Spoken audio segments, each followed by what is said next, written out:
definitivamente. Amén.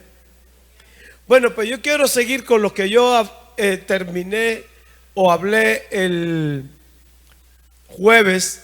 El jueves terminé con el versículo de Filipenses capítulo 2, el verso 12, cuando el apóstol Pablo nos dice que nos ocupemos de cuidar la salvación.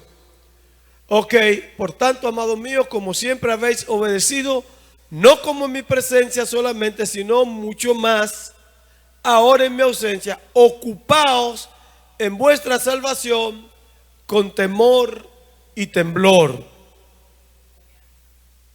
Porque Dios es el que en vosotros produce el querer como el hacer por su buena voluntad. Muy interesante. Y entonces me quedó la pregunta, bueno, nunca cuidaremos algo si no sabemos lo que tenemos y cuánto cuesta. ¿Entiende? Por ejemplo, ¿qué ejemplo le puedo poner? Esto tiene un valor y esto tiene otro valor. Dejar caer esta a mí no me preocupa mucho. Dejar caer este me preocupa. Oh, pero ¿y por qué, pastor? Porque yo sé lo que es esto que hay aquí. Lo puedo reemplazar fácilmente. Si se rompe, bueno, se va a mojar la alfombra, pero yo digo, búsquenme otra botellita de agua y punto. Ahora yo sé cuánto cuesta esto. No solo por el precio en dinero, sino el valor en sí mismo que tiene el contenido. Y como conozco esto, cuido que esto no se me caiga.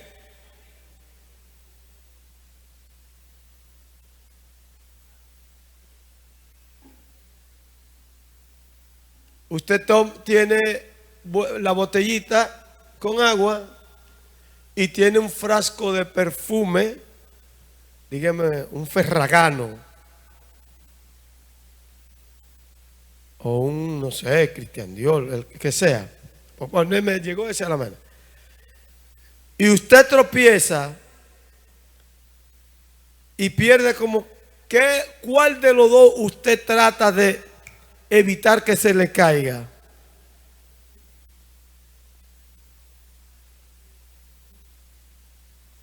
Porque usted sabe lo que cuesta, qué es uno y qué es el otro.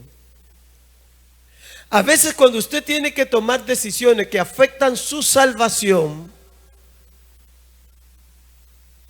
la decisión que usted tome va a decir el valor o el conocimiento que usted tiene del valor de una cosa y otra.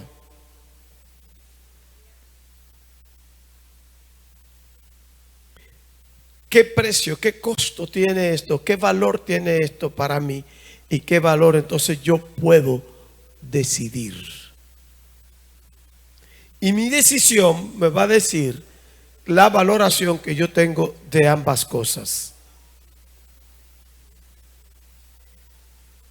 Entonces, es importante, me llegó esta pregunta, ¿sabemos qué es la salvación? ¿Qué es la salvación?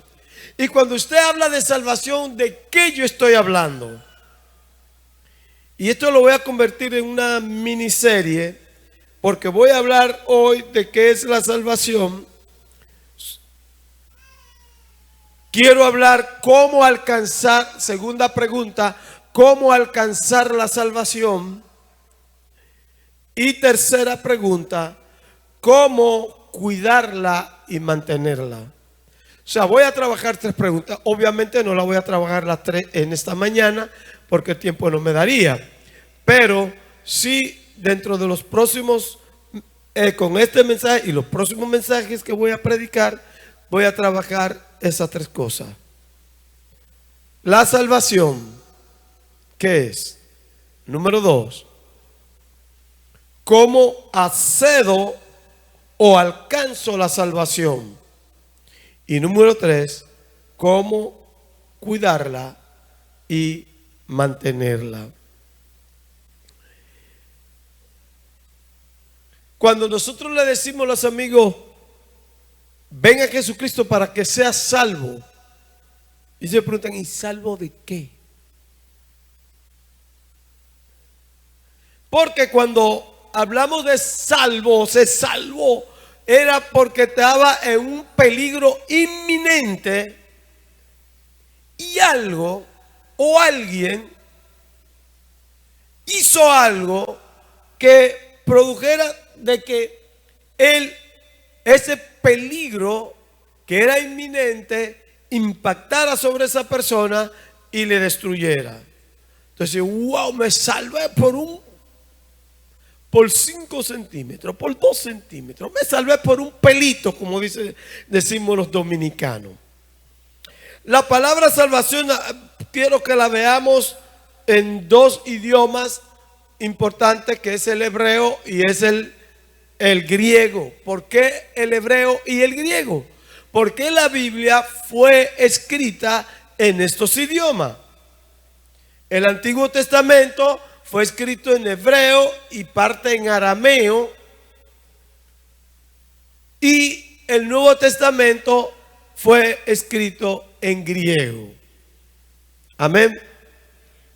Entonces me interesa saber qué palabra, cuando la Biblia habla de salvación en español vemos salvación.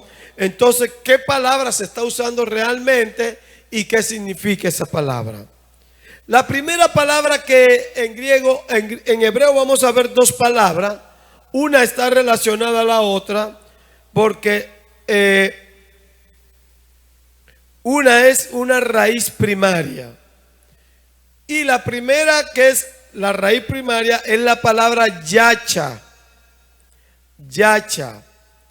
Esta palabra significa estar abierto, ancho, libre, estar seguro. También significa liberar o socorrer, amparar, ayudar,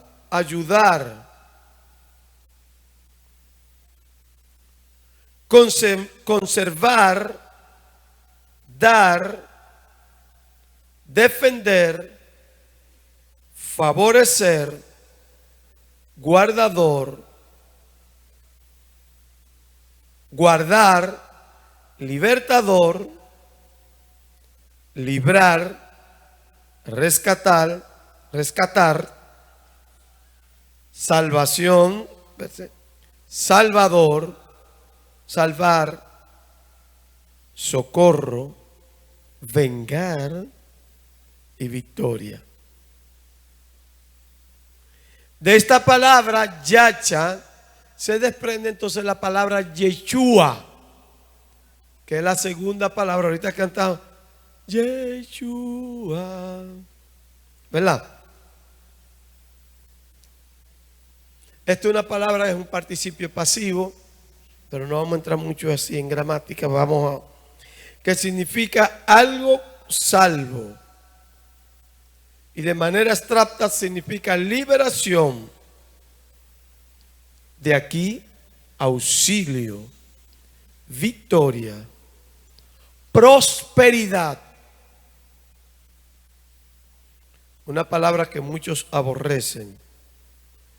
Liberación, o muchos manipulan. Liberación, prosperidad, salvación, salvador, salvar, triunfo, victoria. Eso significa Yeshua. Y la cantamos Yeshua cuando nos referimos al Salvador, porque uno de sus significados es Salvador. El ángel de Dios le va a llamar Yeshua, porque Él salvará al mundo de pecado. Amén. Entonces, tenemos todo este conjunto de palabras, de significado, que están una relacionada con la otra. Estar a salvo es sentirse seguro. Ser salvo es ser libre, ser liberado. Y la pregunta sería, ¿y liberado de qué? Eso lo vamos a ver en el transcurso del mensaje. Amén. Cuando voy al griego, que es el segundo idioma, en ese idioma se escribió el Nuevo Testamento. Entonces, la palabra salvación, se usa la palabra sotería o soteria, que denota liberación, preservación, salvación.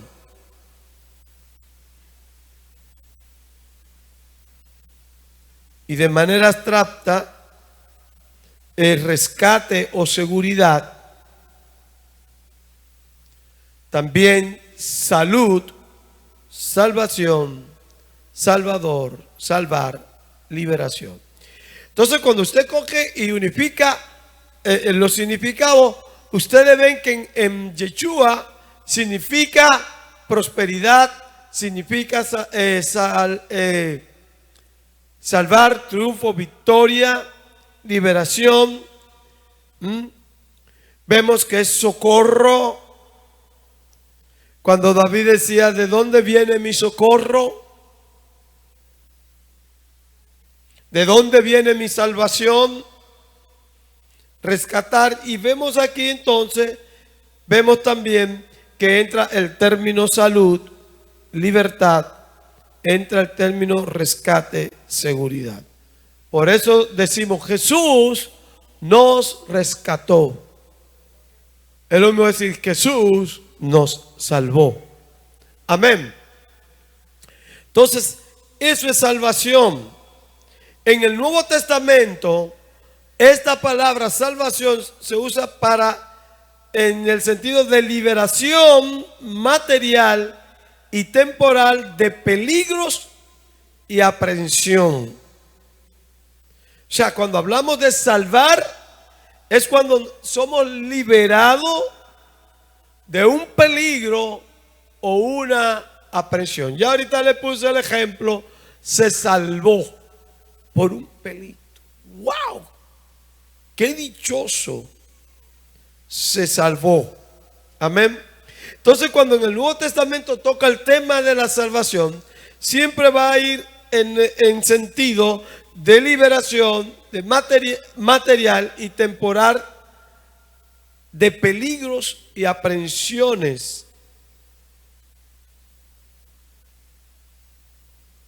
El Nuevo Testamento también maneja no solo peligro material, sino espiritualmente también habla de una eterna concesión inmediata. O sea, la salvación es una liberación espiritual y eterna, concedida mediante por Dios a aquellos que aceptan sus condiciones de arrepentimiento y de fe en el Señor Jesús, en quien únicamente se puede obtener la salvación. En Hechos capítulo 4, verso 12, dice que solo en Jesús se puede ser salvo. Amén. Entonces, no solamente hablamos de un peligro físico, ser salvo de un peligro físico. Y aquí le explico algo. La Biblia en todo su contexto plantea el bien y el mal. Y cada uno tiene consecuencias, tienen resultados. y se aplica la ley natural y espiritual de lo que sembramos, cosechamos. Y Santiago dice, el que siembra para la carne, no, el apóstol Pablo, el que siembra para la carne, cosecha para corrupción. Eso quiere decir entonces que si nosotros sembramos para la carne, sembramos para el mar, no esperemos recibir flores. Le voy a poner un ejemplo. Cuando una persona parte de esta tierra, es muy común decir, descanse en paz. O el Señor lo acoja en su santo seno. Y son dos palabras válidas. Pero esas dos palabras vendrá, el cumplimiento de ese deseo que tú tienes, se vendrá de acuerdo a lo que el difunto sembró cuando estaba vivo.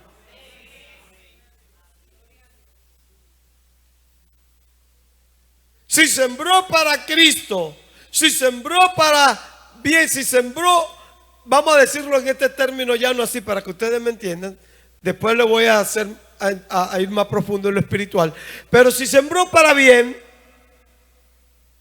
entonces descansará, el Señor lo acogerá en su santo seno. Pero si sembró para mal, por más deseo que usted tenga y por más oraciones que usted haga y por más súplicas que usted haga, no va a cosechar. Ejemplo, Jesús para explicar esto habló de una parábola, no dice que fue una parábola, pero él les contó una historia de un hombre rico que hacía fiesta todos los días. Había un bonche diario, un bonche que era la fiesta. O sea, había fiesta todos los días. Y había otro hombre que era un indigente y que se acercaba ahí a la fiesta para comer de las migajas que caían de la mesa.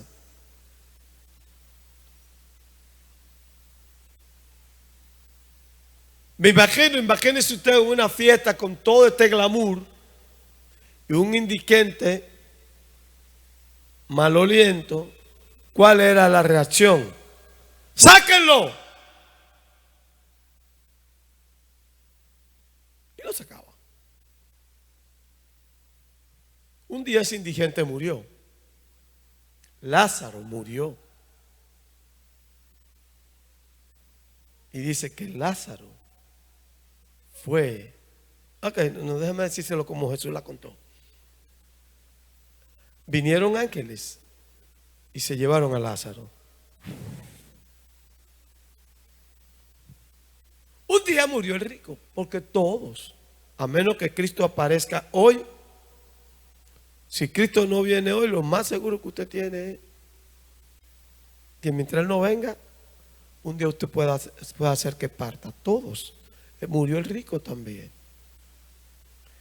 Pero cuando el rico abrió los ojos, dice, lo abrió en el infierno, en un lugar de tormento, donde había fuego y ardía. Esto lo contó Jesús.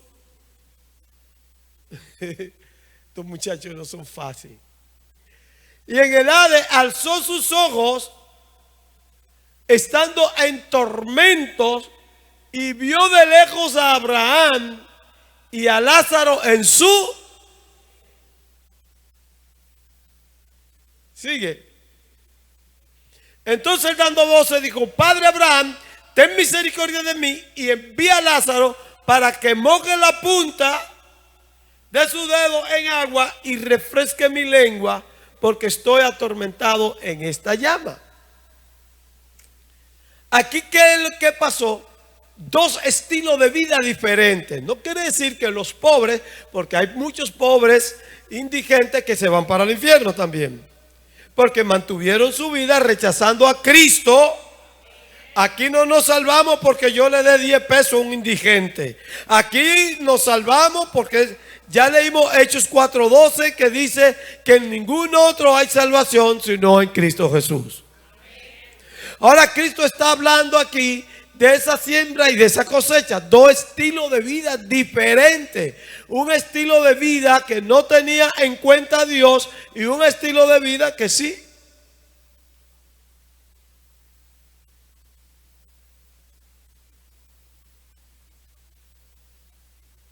Y los resultados obviamente fueron diferentes. El rico, me imagino cuántas veces mandó a sacar a Lázaro,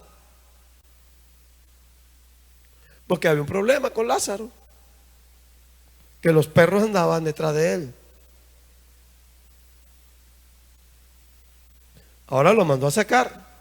Ahora él está en una posición donde quiere que Lázaro venga.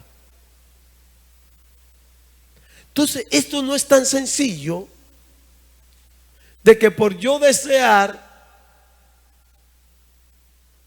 va a pasar. Es cuestión de cómo yo viva aquí, de lo que yo haya sembrado en esta tierra. Entonces, cuando nos dice que la salvación viene de la liberación material y temporal de peligros y aprensiones, pero también la liberación espiritual y eterna concedida inmediatamente por Dios a aquellos que aceptan sus condiciones de arrepentimiento y fe en el Señor Jesús, en quien únicamente se... ¿Qué estoy diciendo ahí? Ahí está diciendo que la salvación es una liberación que se da inmediatamente. Yo no voy a ser salvo. Yo soy salvo. Amén. Y él habla de esa liberación espiritual que Dios, que es espiritual y es eterna, que Dios concede a aquellos que se arrepienten o que aceptan sus condiciones de arrepentimiento y fe en Jesús, en quien únicamente se puede obtener. ¿Qué está diciendo? Vamos a ver, esa liberación espiritual ¿de qué? Ustedes conocen el relato del Génesis. Y en el Génesis, en el Edén, el hombre quebrantó la ley de Dios, el mandato de Dios, lo desobedeció, y ahora el hombre pasó de ser una persona libre, que tenía comunión con Dios, que podía hablar con Dios, que era administrador y dueño, administrador y señor de todo lo que Dios había hecho. Porque él le dijo, enseñoréate de los peces, de las aves, de todos los animales, de todo lo que se... Ahora el hombre es señor de todo lo que Dios había creado, y el hombre está en el Edén. Pero un día entró otro sujeto al Edén y le vendió una ilusión, utilizando mentiras. Pastor, pero había cosas ahí que eran verdad. Una media verdad es una mentira. O es verdad o no es verdad. Entonces vendió y entró el pecado. Y Pablo relata en Romanos capítulo 5 que por un hombre entró el pecado al mundo. Pero por un hombre, por la muerte de Jesús, entonces entró la vida al mundo. Cuando el pecado entró, trajo la muerte. Ya ustedes conocen Romanos 6:23, que explica que la paga del pecado es la muerte.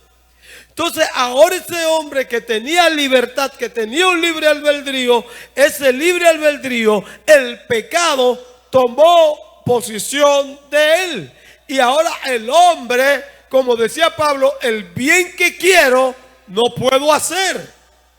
Mas el mal que quiero, que no quiero, eso hago. ¿Por qué? Porque el pecado tomó poder del hombre.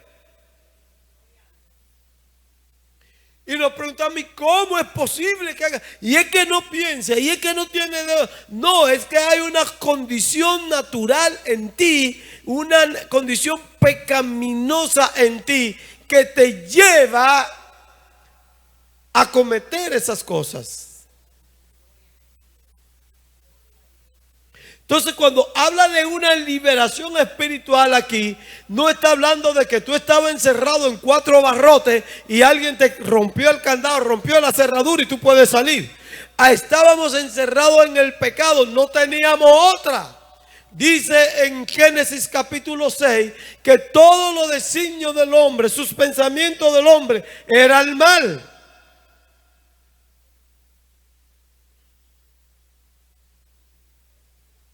Recuerdo un profesor que siempre nos decía, hablándonos de lo malo que eran nuestros pensamientos, de cómo teníamos el morbo, la maldad en nosotros. Y él decía, si usted ve a una mujer que viene desnuda, ¿qué es lo primero que usted piensa?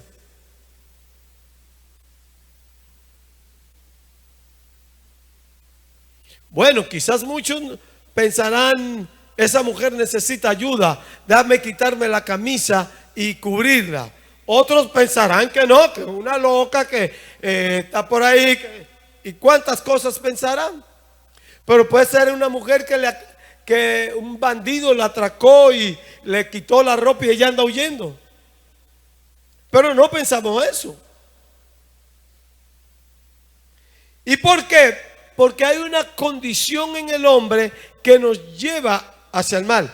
Santiago lo llama concupiscencia. O sea, una naturaleza dentro de nosotros que nos inclina al mal, al pecado. Y eso está en todos los hombres. En todos los hombres. Esa inclinación hacia el mal. Por muy noble, por muy bueno que usted sea, por muy respetuoso que usted sea, tenemos esa inclinación hacia el mal.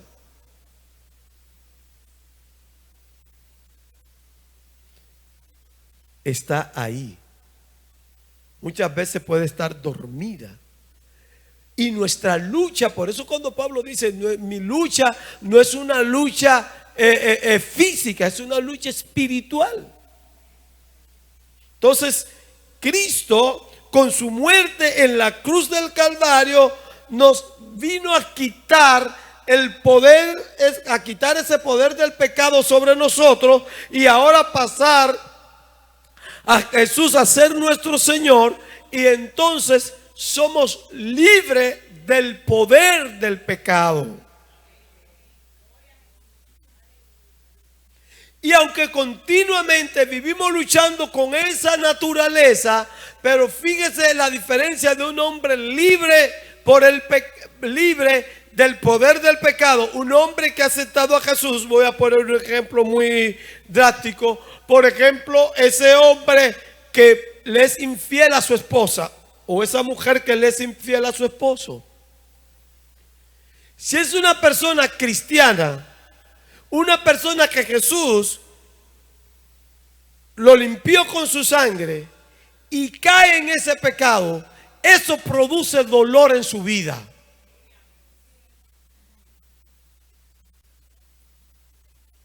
Si esa persona en algún momento Cristo estuvo en su corazón, esa persona, eso le produce dolor y eso le martilla ahí, le duele ahí, hasta que tenga que confesarlo y venir a Jesús y pedirle perdón. Por eso David decía, mientras yo callé, mis huesos envejecían, mis ojos se secaban.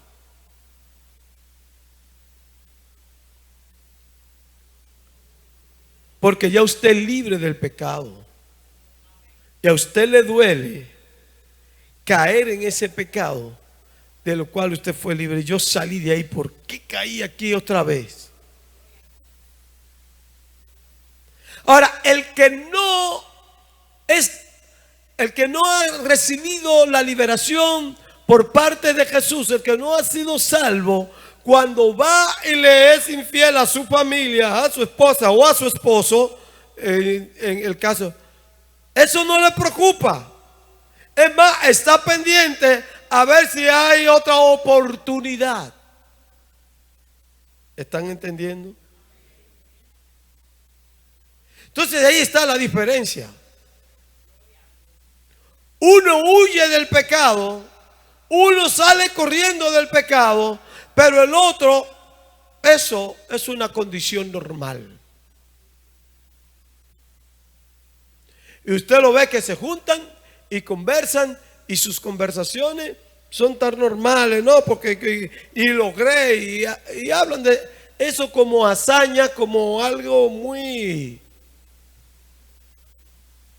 ¿Por qué? Porque al no tener a Cristo en su corazón, no son libres del pecado.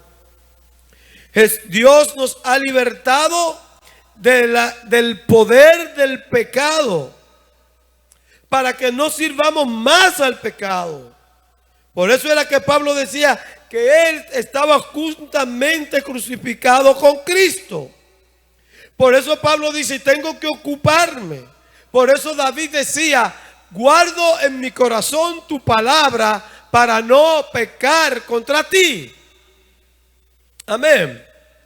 Cuando somos libres del poder del pecado, entonces buscamos llenarnos de la palabra de Dios y hacer todo lo que está a nuestro alcance para no pecar. Entonces, salvación es libertad sobre el pecado. Esa libertad espiritual, esa libertad de la servidumbre del pecado. ¿Cuántos pueden decir un amén?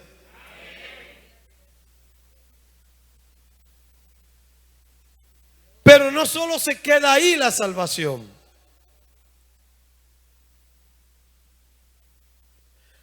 Ya me han cambiado la... Pero déjenme terminar este concepto aquí para... No solo se queda ahí la salvación. La salvación también implica que cuando Cristo venga, si yo estoy en Cristo, si soy salvo, voy a ser levantado juntamente con Él y voy a ser libre del juicio eterno o del juicio futuro que viene para la tierra. O sea, la salvación implica que voy a participar de la segunda venida de Cristo. Entonces, ser salvo implica de que yo voy a ser levantado cuando Cristo venga a buscar su iglesia. Amén.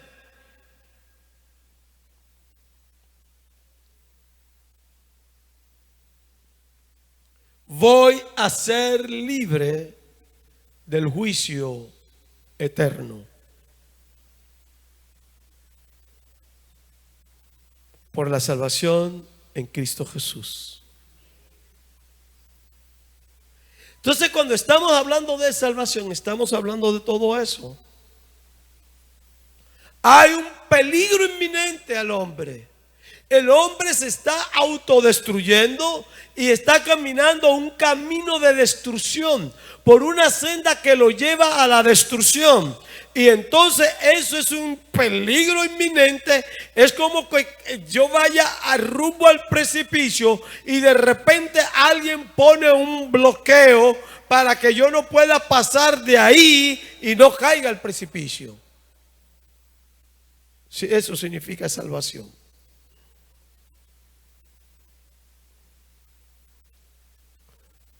Del hombre seguir el camino que está caminando, nos va a destruir, se va a autodestruir, va a destruir la tierra. Su final será destrucción. Y aun cuando Él proclame la paz, dice la Biblia que vendrá destrucción repentina del cielo. Y la salvación evita que tú vayas a ese lugar, que tú caigas al infierno.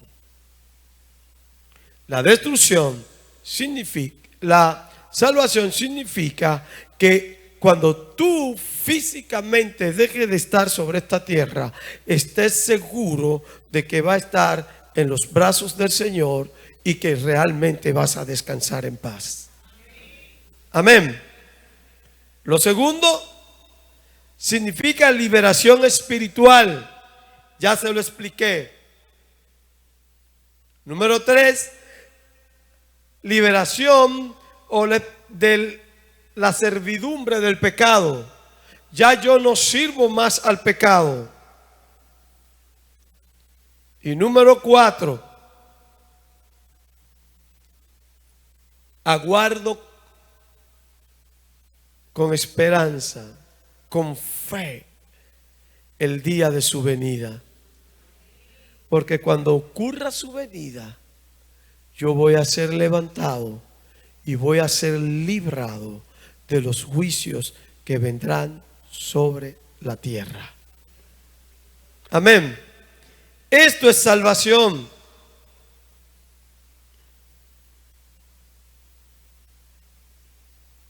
Y por eso es que cada día te hablamos de recibir a Jesús. Voy a hablar esta noche cómo se accede a la salvación. Recuérdate que no hay ninguna forma de ser salvo si no es por Cristo Jesús. Mis obras no me salvan. Las obras son consecuencia de lo que soy. Las obras es consecuencia de lo que soy. Mis obras, déjame ver si puedo explicar eso, no determinan el ser. Son una consecuencia de lo que ya soy. Amén.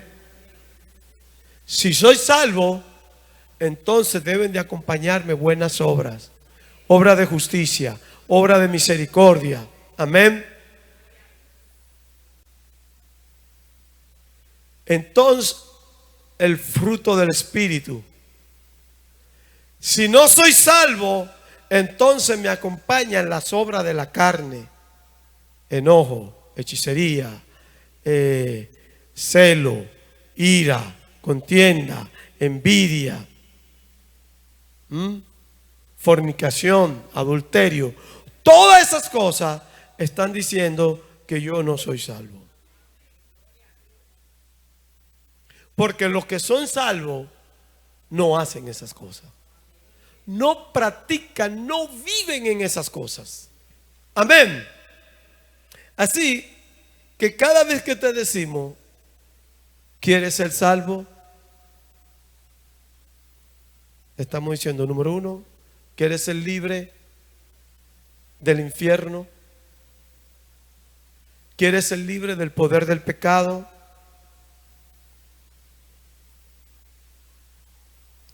¿Quieres tener libertad espiritual?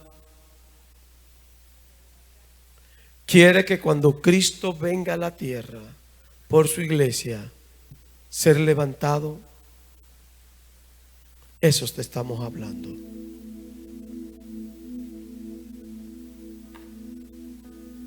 En otra entrega le hablo entonces de las demás connotaciones: salud, prosperidad, amén, seguridad. Eso es salvación. Entonces ya entiendes que cuando te hacemos la invitación, no es invitándote a una religión, sino a que tenga un encuentro con el Salvador, para que Él te liberte del poder del pecado y de la muerte.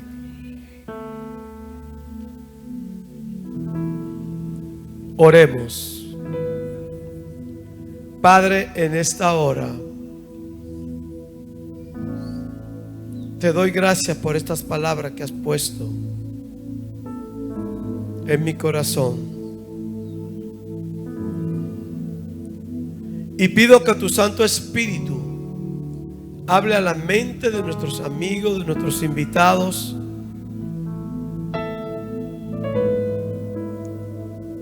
sobre la salvación. Ministra sus vidas.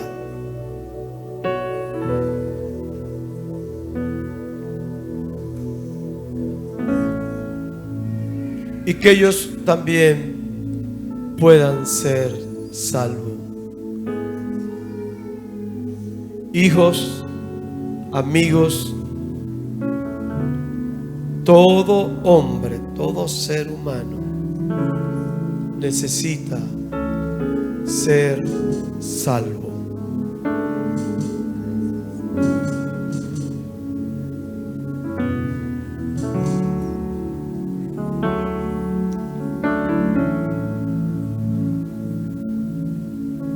Gracias, Señor.